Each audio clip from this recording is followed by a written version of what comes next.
Welcome to my channel where we question everything.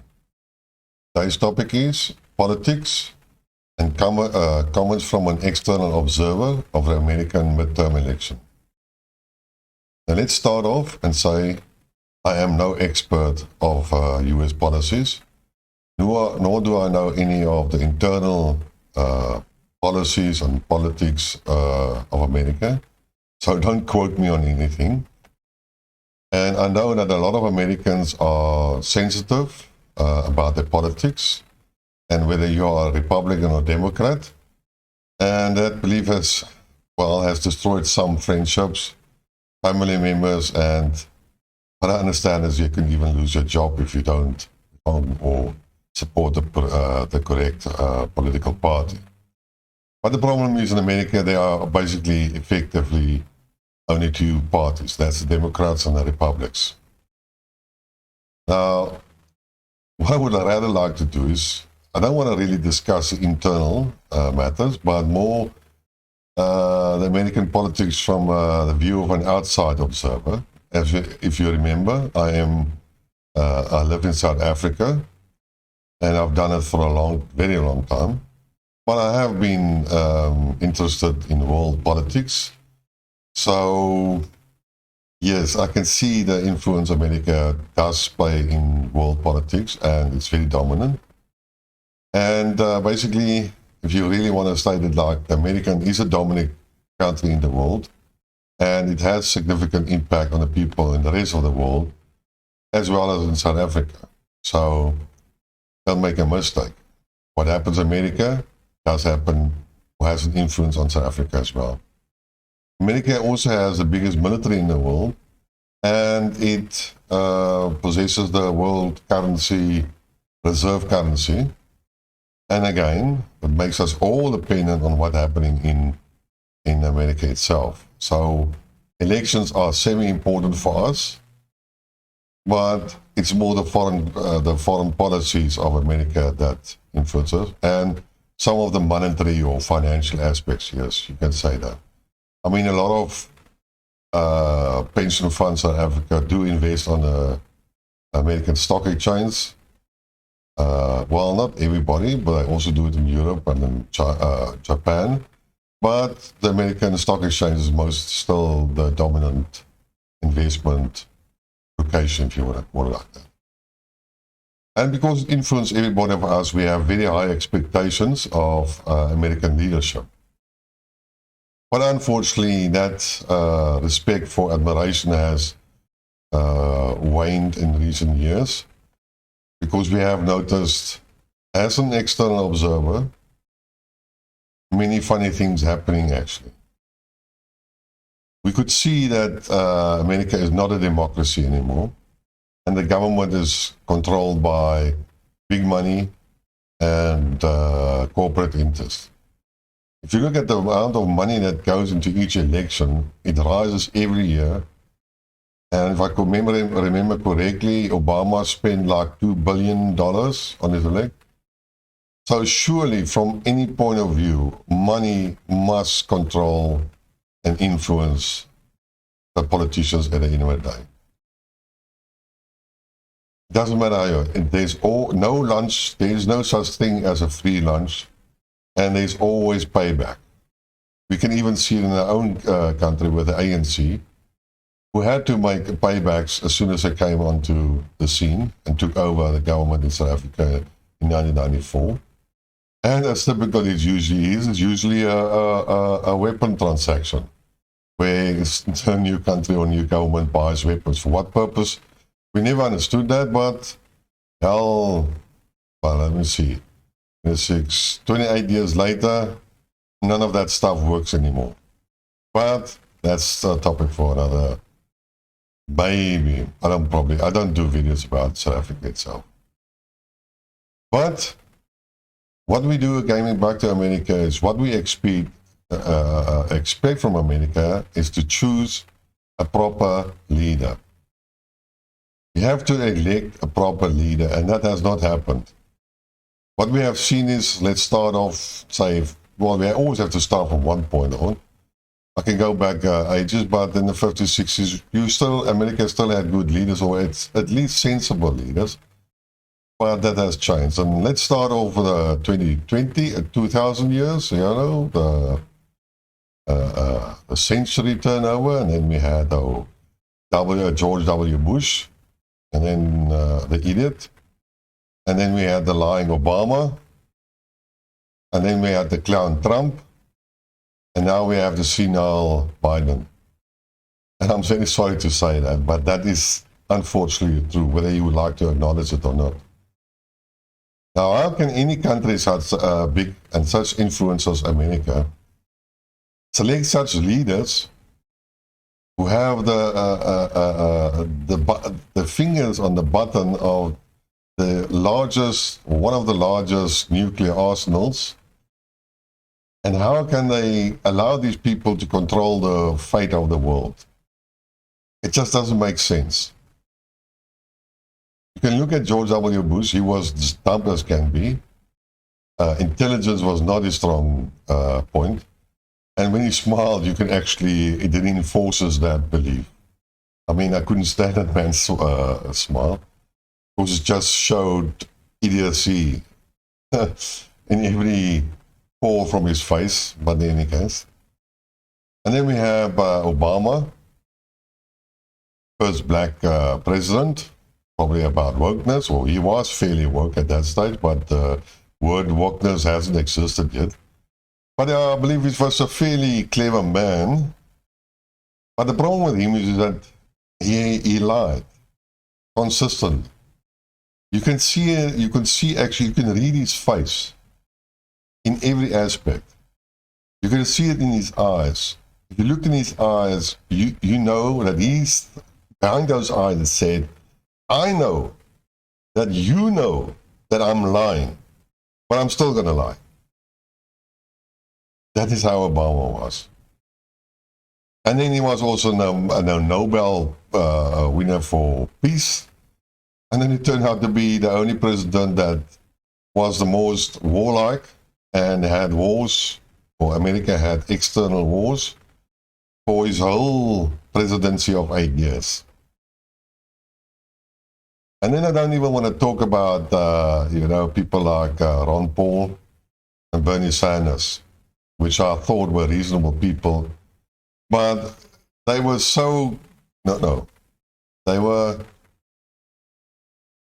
they were consistently being bombarded or prevented or they were not allowed to become prominent or to attain leaderships and then run for presidents due to multiple corrupt systems and re-campaigns.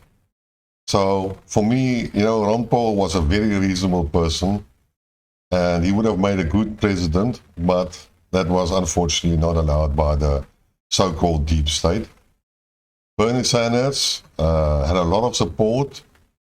He sometimes said the right things, but, again, he wasn't allowed to become the leader.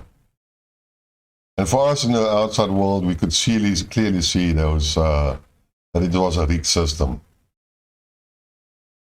And then we had the race between Donald Trump and Hillary Clinton, the psychopath. And we could see clearly, remember, we are sitting on this side, not in America, we watch the news.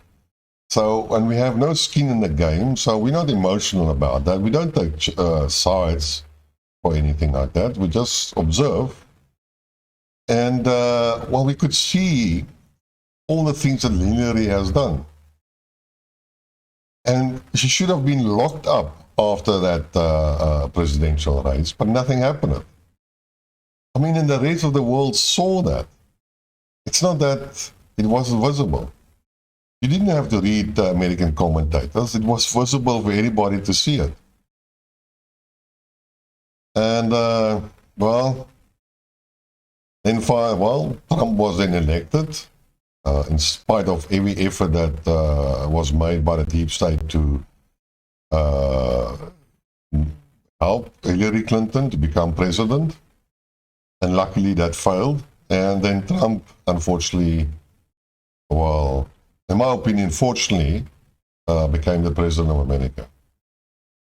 Now, I'm not a fan of Donald Trump per se, make no mistake. For me, he's still a clown, and the way that he acted was like acting some or other apprentice type of thing and so on. And in my opinion, he had very little knowledge about politics. But I like the man for one single reason. Because he knew nothing about politics, or at least international politics. He made such disturbance on the international scene where he broke down every single American, or exposed every single American control of certain institutions in the world. We can go back to NATO when he didn't want to fund her, but we all knew that NATO basically was America.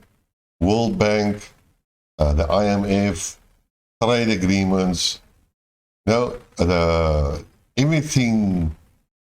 Couldn't even name all the stuff that we've sort of showed the world that what the Americans have clandestinely built up through the years of manipulating these institutions in favor of America.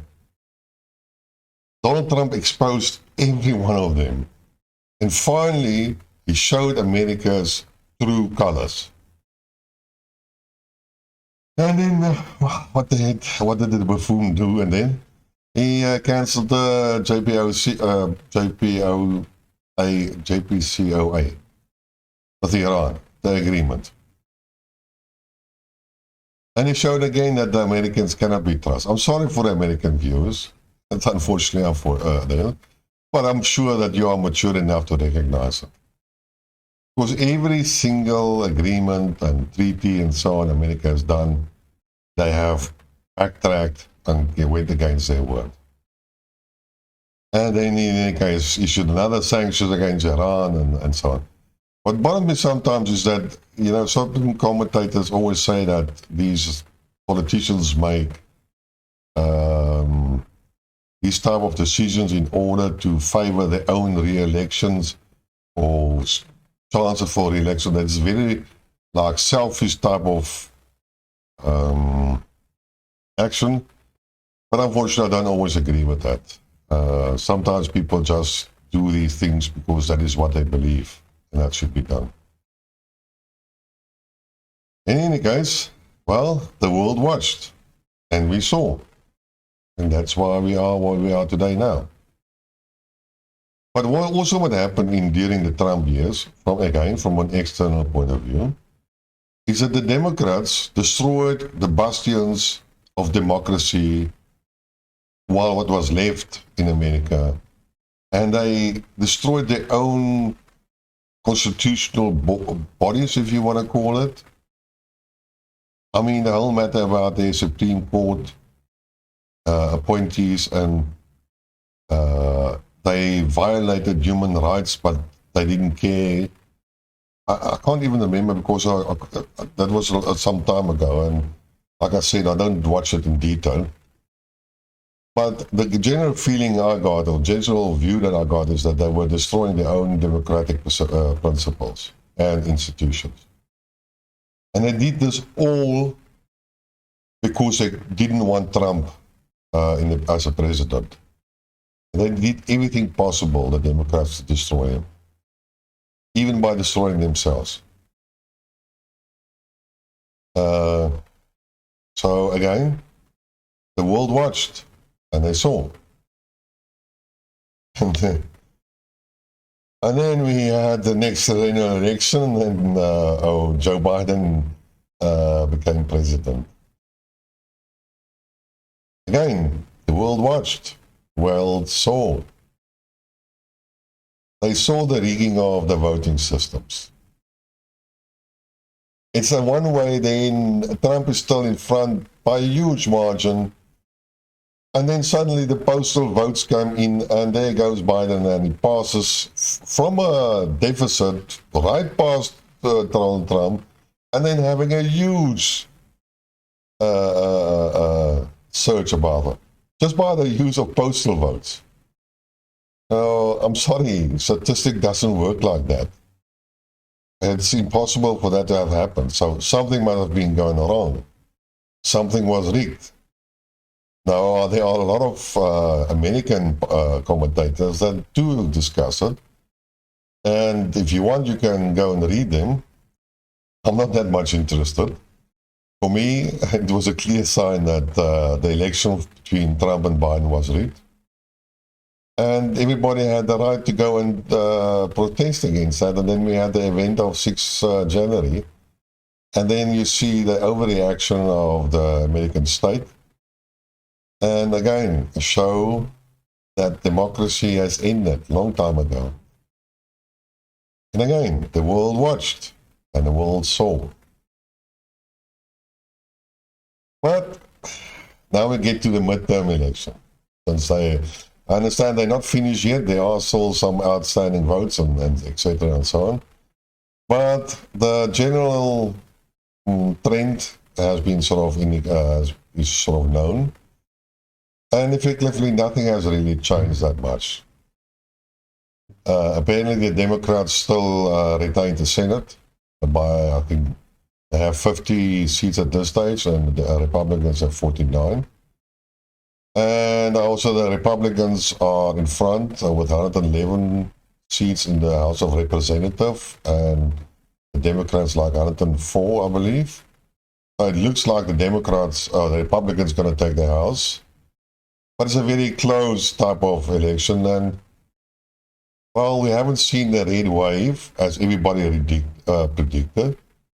And technically and logically, that is what should have happened, because the American economy is not that good.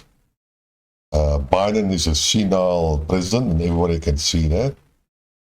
And etc., etc. There should have been some huge changes, but nothing happened. So one has to ask the question again, why? And again, from an outside point of view, I would doubt the voting system. Sorry to say, but that's it. Well, the question then arises, would change anything? And I believe no. No. They are basically all the same. Both parties, maybe here and there a little bit, but fundamentally they don't differ that much from each other. And in any case, they are paid by the same guys. They are funded by the same type of money sources. Because money is important in the election, and money corrupts, and money is going to be paid back. And who are those? The money men, the people that want something out of it. In any case, so I decided to look a little bit further into the non-essential details. But in any case, so I'll list some items. The general consensus was that the Republicans would win the elections quite significantly. Especially, like I said, especially since the economy is bad and fuel prices are up and inflation is soaring. And if I listen to American news, it's always fuel prices, as if that is sort of everything that's important. But it seems to me sort of vital for any politician not to consider fuel prices. Yes, fuel and is energy, and energy is the lifeblood of any economy. And fuel is required for transport, and that's finally an influence on prices, etc. But if you listen to American stories or so, or articles, and there's always a question is Americans are unhappy about the price at the pumps. Yeah, okay. Well, again, we would have expected a rate wave, but nothing has happened. So I read a survey about what was important for Americans, and I will provide a short summary. Apparently, they asked the question of inflation, the economy, climate change, racism, which issues mattered the most for the voters, American voters. And according to this Northeastern-led survey, inflation, the climate change, and the racism were the top issues for the American electorate. And they ranked it in order of importance, depending on which party the voters identified with. So what it basically means is that we in South Africa, we have various issues, and we consider all issues when we select our parties and so on, but we are so skewed in any case by a majority rule, and the opposition parties are very small, but still there are a lot of other parties, but we consider every issue, not only single issues. But this seems to be not the way in America. But I will come to it just now. In any case, about 21,000 Americans were interviewed, and their opinion was obtained. And it said basically the self-identified Republicans and independents both placed inflation and the economy above all others as their first and second most important issues. Well, that is sort of, well, not what was expected, and that is fairly intelligent items to list about. But in any case, so when you look at the self-identified Democrats, they were asked to choose from the same list, and they talked more about, they were more about concerned about American democracy, women's rights, police brutality, and the COVID-19 pandemic. And they selected climate change and racism as the top two issues. And the third one was inflation. Now, climate change, racism, I don't understand that. While your money is getting less, while the government debt is increasing, when your government is involved in foreign wars and sending money overseas, then racism is a big problem, and climate change. So in any case, the researchers found that the Republicans and Democrats greatly diverged in how high they ranked immigration, climate change, racism, inflation, and the economy, and which tracks the National Party's platform trends. That means if one topic was important for the Republicans, then it was important for most of the Republicans. And if another subject was for Democrats, and that would have been important for them. So there was no sort of real overlapping or inclusive priorities. So in any case, the immigration and the beleaguered U.S. economy have become focal points in the Republican campaigns, and the Republican challengers everywhere have used rising inflation as a rallying cry. And then we had the Democratic candidates, and they again tended to spotlight the growing racial tensions, which has taken on renewed importance following the George Floyd murder, and the climate crisis, among other things. So basically what happened is that whatever message the candidates type of expressed to their voters, that became important for those voters. It's not the other way around. It's just like the candidates should address a lot of topics, and then the voters decide based on the overlappingness which is the best party. But it seems to me like it's sort of a marketing type of thing, but I will get to it just now. In any case, the researchers found also that men and women on the whole didn't diverge as much as Republicans, Democrats in what they selected, which again makes sense considering what I just said. And the select as the most important issue, but women were significantly more likely than men to list healthcare and women's rights and abortion at the top of the list. Abortion. Why would you consider that? Do you think that all women in America wants to have abortion? I don't believe that the majority don't want to have abortion or would even consider abortion. So why make that an issue if it doesn't affect you? it's the same as, among the respondents between the age of 18 and 24, racism and abortion were the most commonly picked items. Now, if you are a white person in America, why would racism be an issue for you? You are not...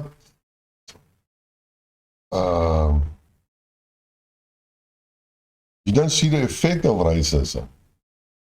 You should rather, if you're affected by racism, then I can understand why it's an issue, but it's still, economy and rising prices is still a bigger issue. Racism can wait. I still have to feed myself, and then I will consider matters like racism and abortion and stuff like that. Well, Black Americans typically were significantly more likely than any other group to say that racism was a big pressing issue. Well, naturally, they are influenced. They are disadvantaged by the whole process. But in any case, like I said, the issues were a lot different than how we see politics in South Africa, where we consider politics and parties more holistic and look at every aspect of that party before we make a vote. But again, like I said, we are a little bit skewed in that space because we have a majority rule. And as long as the ANC has majority rule in terms of more than 50%, the rest of us doesn't have much say in the whole matter in any case. They do what they want because they have more than 50%. Hopefully this will change in the next 2 years when we have our general election. But I don't understand how the system works. It's like, I know we've seen a lot of rallies, sometimes on TV, and it's a huge flag waving, and a lot of money is spent on, maybe it's like carnivals type of things where there's food distributed and pamphlets and maybe money is collected, and then people go onto the stage and they talk about a certain thing. For me, it's like a huge commercial type of enterprise. It's like, I would say it's like a big media, no, not where they get the media involved, but like advertisement. You market a product to the people, and we know how marketing works. It works like enticing you to buy things you don't really need. Especially if you look at these online sales most of the stuff we have to dial in and say, and that's not all, and we give you this one free, and that's not all, and and this one we also add, and it's this type of enticing, and please phone now, and otherwise you may miss the discount, but the same ad runs over a month or so. So you can always phone in any time. But it entices people to buy. And it's the same thing here.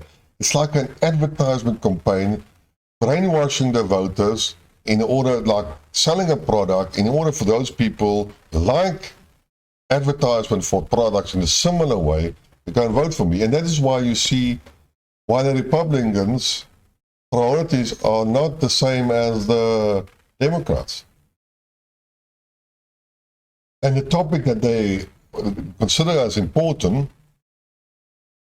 is the same that the candidate marketers actually sold. Surely, they should have been different.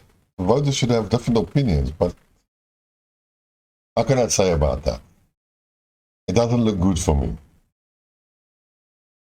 And again, like I said, if you are a female or a young person, why is abortion important for you? Are you considering abortion? How many of you consider abortion? Only a small percentage. So why is that an issue for you? It's a non-event. It's just a moral, idealistic principle, but it's not important. What is more important, putting food on your table, feeding your children, clothing your children. That's more important, isn't it?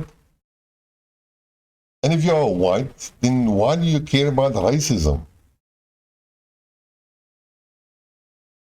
you're not disadvantaged by that. Why? In any case, I will just read off the key takeaways from the survey. Let me just read it. Well, it says inflation and economy are Americans' top-ranked problems facing the country headed into the 2022 election. Republicans and independents both rank inflation and the economy as their first and second most important issues, which is logical. So they are not in command, and that's a bad place, and that's the best method of defeating the Democrats. But what do the Democrats do? They don't talk about the economy and inflation. They talk about climate change and racism, which are the top issues. And with inflation coming in the third place, well, they deflect their attention from the important issues and focus on idealistic ideas. The next item, well, Republicans and Democrats differ significantly in how they rank immigration, climate change, racism, inflation, and the economy. Men and women do not differ as much as Republicans and Democrats in the issue rankings, but women are significantly more likely than men to list healthcare, women's rights, and abortion as most important issues. Among those ages 18 to 24, racism and abortion were the top two most commonly identified, most important problems. For every other age group, inflation was the most important problem facing the country, being more mature. African Americans were significantly more likely than any other group to list racism as the most important issue, but Asian American and Hispanic respondents were also significantly more likely to select racism than white respondents. Well, that's fairly logical. Regardless of whether someone makes under $25,000 a year or over $100,000 a year, inflation was the top-ranked problem for each income group. Sometimes these things make no sense because it's like contradictory to what it just said, but in any case. Those who see inflation, the economy or crime and violence as the top issues are more likely to prefer that Republicans win control of the Senate, while those who see healthcare and racism as among the most important issues are more likely to prefer that Democrats maintain control of the Senate. And sorry, like I said, I'm not an American expert on your electoral system, but just looking at the logical items, I'm sorry, it doesn't make sense. It really doesn't make sense. And then I found something which was actually stimulated a while back when Nancy Pelosi visited Taiwan. And I found out by chance that she was 82 years old. And then we have Joe Biden, who's 79 years old. And then we have Donald Trump, that's 76 years old. And then I did some little bit of investigation, and I found out that the 5 oldest members of Congress are apparently Don Young, and he's 87, he's a Republican. Dianne Feinstein is 87, a Democrat. Chuck Grassley, age 87, a Republican. Richard Shelby, age 86, a Republican. And Jim Inhofe, age 86, and he's also a Republican.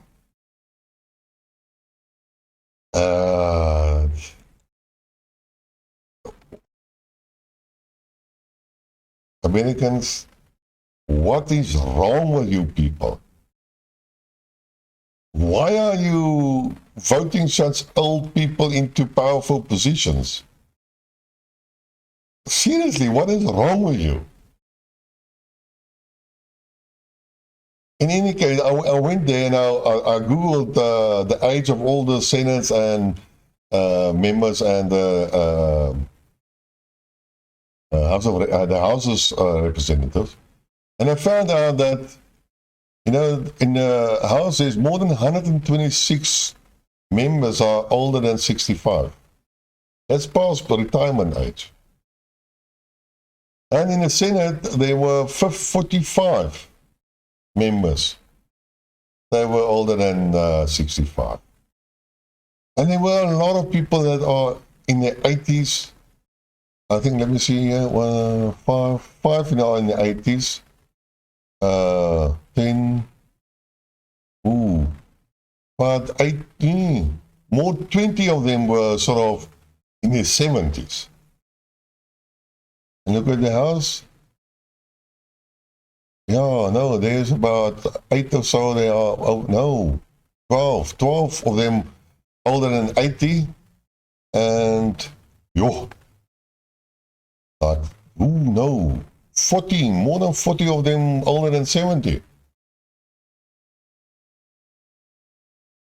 What is wrong with you people? Don't you realize that, just wait a second, do you have grannies? Do you have a granddad? Have you noticed that the older they get, the more stubborn they get? The more you argue with them, the more they insist on their own narratives. Even if you show them the truth, they cannot see the truth. They cannot change their mind. Their decisions, their knowledge has been ingrained in their brains for 70, 80 years. If you know anything about artificial intelligence, and you know about, you get a technology called neural networks. There are other technologies, but neural networks is one of them. And it has a lot of nodes. And what you do is, you put a weight on all these nodes. And then if a question comes in, it weighs the nodes and the most likely, and then it follows that path. The more you program it with the same data, the higher the program adjusts the weights of these nodes.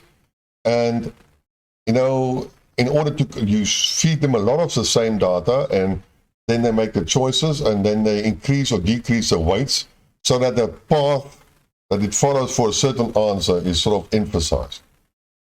That's the weighting of these nodes. And the more information is repeated, like when you are a baby, you have no reference point. That node has a value of, say, 1.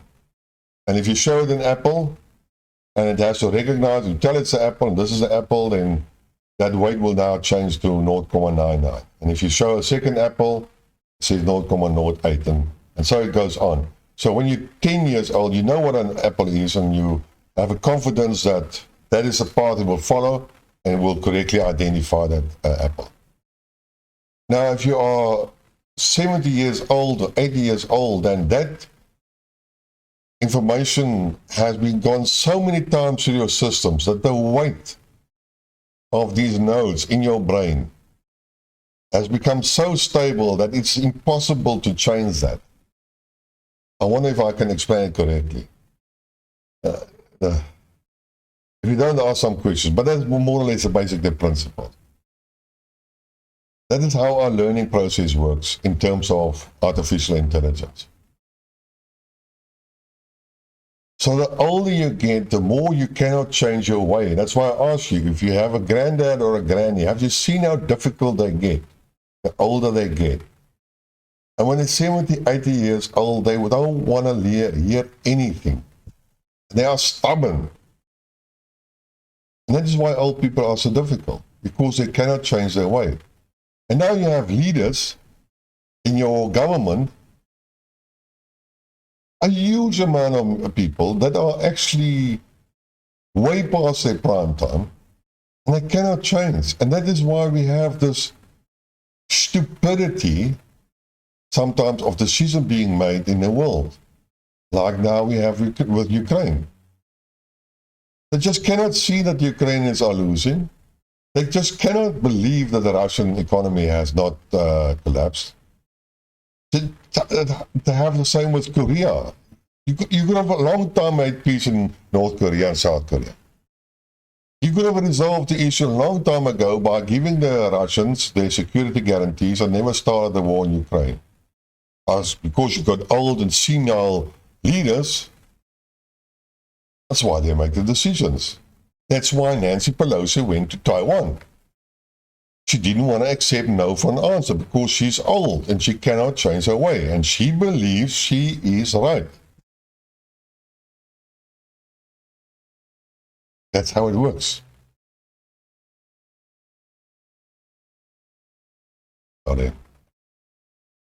What's wrong with you people? In any case, so wait a little bit further. And now I find out that dead candidates in the US elections are elected. Dead, they died before they even went to the voting system. So in Pennsylvania, State Representative Tony DeLuca won his race for the state Congress in a landslide victory on Tuesday. Landslide. The only problem is, he died last month. And then people didn't know what to do. But the guy was 85 years old and he died from lymphoma, which is a cancer. And he was, what is it, 85 years old. He should have been dead long time ago in a normal circumstance, but the guy's buxom, the bastard, was still living. And then we had the former Tennessee State Representative Barbara Cooper, another Democrat, representative, defeating an independent candidate, Michael Porter, despite dying late last month. So even at death, she was 93 years old. 93.